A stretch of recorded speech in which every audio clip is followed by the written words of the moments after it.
Bonjour, donc aujourd'hui on va se retrouver pour les indispensables dans son placard. L'objectif c'est de vous montrer qu'on peut toujours avoir de bons aliments pour bien s'alimenter et éviter de céder trop souvent aux fast-food qui sont onéreux et pas très bons pour la santé. Donc on va commencer avec une catégorie que malheureusement pas tout le monde peut avoir en fonction des appartements et de leur équipement, mais les surgelés. Là où c'est intéressant, c'est pas pour avoir des burgers surgelés, mais on peut retrouver plein de fruits, légumes en version surgelée, déjà lavés, déjà coupés, et au moins on en a tout le temps sous la main, contrairement à du frais, on peut les perdre plus facilement. Mais on a aussi tout ce qui est poisson, viande, on a aussi des épices. Et contrairement à ce qu'on pourrait croire, en fait, tant qu'il n'est pas cuisiné, on peut avoir des bons produits et c'est beaucoup moins onéreux que de les acheter frais. Ensuite, on a tout ce qui touche aux conserves. Ça, c'est pareil. C'est hyper bon tant qu'on les rince, les produits, parce que souvent, il y a un peu de sel, etc. Donc, on peut avoir des champignons, pois chiches, hyper intéressant pour remplacer la viande avec les lentilles. Conserve de poisson, donc il y a le maquereau, le thon.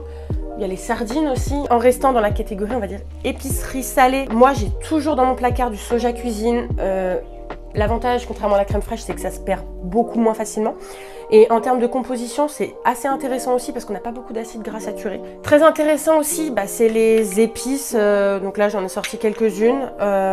Ça permet de donner vachement de goût à nos plats et on est sûr de pouvoir changer les saveurs, etc. en cuisinant les mêmes produits. Tout dépend des épices qu'on met. Donc voilà, ça évite d'ajouter trop de gras parce que on trouve que le goût du gras c'est bon, ce genre de choses.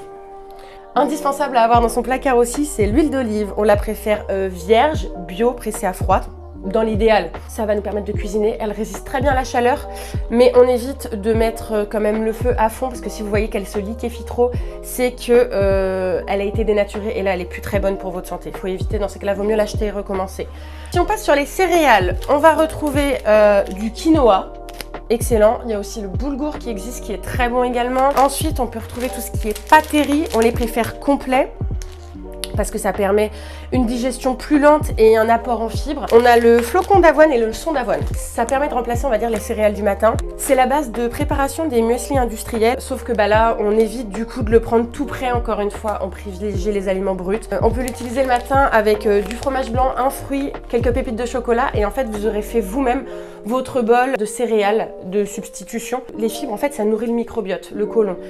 C'est plein de bonnes bactéries, donc pour une bonne résistance, ça marche aussi pour la satiété. Donc par exemple, les oléagineux, c'est hyper intéressant, mais quand on en prend une poignée, donc hop, une petite poignée, 20 à 30 grammes maximum par jour, ça n'a aucun incident, au contraire, ça nous apporte plein de bons gras, de bonnes choses, de bonnes vitamines aussi. Ça peut être remplacé du coup, si on n'en a pas, par les purées d'oléagineux. Donc là c'est de la cacahuète, on la privilégie sans ajout de sel, de sucre, quoi que ce soit. C'est pas la version américaine qu'on prend, mais bien du pur beurre de cacahuète ou pur beurre d'amande. Parce que par exemple le pain de mie c'est pas un produit forcément recommandé, mais mine de rien c'est hyper pratique en termes de conservation, etc. Donc quand on prend du pain de mie on le privilégie complet. Encore une fois, on revient toujours aux mêmes choses. Et surtout sans sucre ajouté. C'est pareil, c'est hyper important parce que tous les petits sucres cachés, c'est hyper mauvais pour la santé.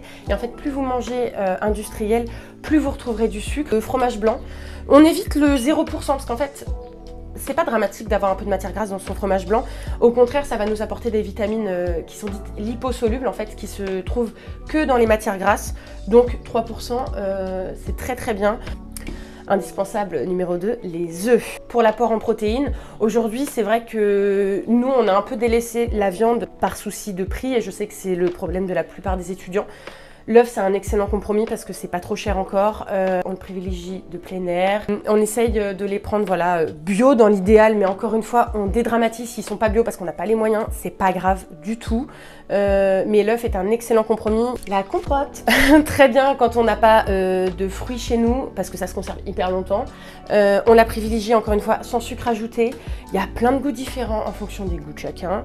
Ça permet de pallier quand on n'a pas de fruits à la maison, mais c'est aussi excellent parce qu'en fait il est très très bon de faire une alternance entre les fruits frais et les fruits cuits. Et là, bah, du coup, vous pouvez manger une pomme à midi, une compote le soir. En fait, ça vous permet d'avoir des apports différents. C'est excellent pour l'intestin et la digestion. Donc voilà, on alterne quand on peut et au moins, on a toujours ça chez nous. Et du coup, en termes de fromage, si au petit déjeuner, par exemple, je ne prends pas de fromage blanc, bah, je vais privilégier du fromage à tartiner. Du coup, bah, là, ça permet d'avoir votre apport, encore une fois, en produits laitiers. C'est pas trop gras, c'est pas trop salé. Donc voilà, ce sont tous mes indispensables. Il y en a encore d'autres, on peut avoir tout ce qui est jambon d'Inde, etc. Ça dépend de chacun, mais j'estime que quand on a tout ça dans ses placards, c'est des produits non périssables, ça nous permet de toujours pouvoir nous trouver quelque chose à faire à manger. Voilà, c'était indispensable. J'attends vos réactions. Si vous en avez, si vous avez d'autres choses à rajouter sur vos indispensables à vous, n'hésitez pas à les partager. On serait très heureux de le voir.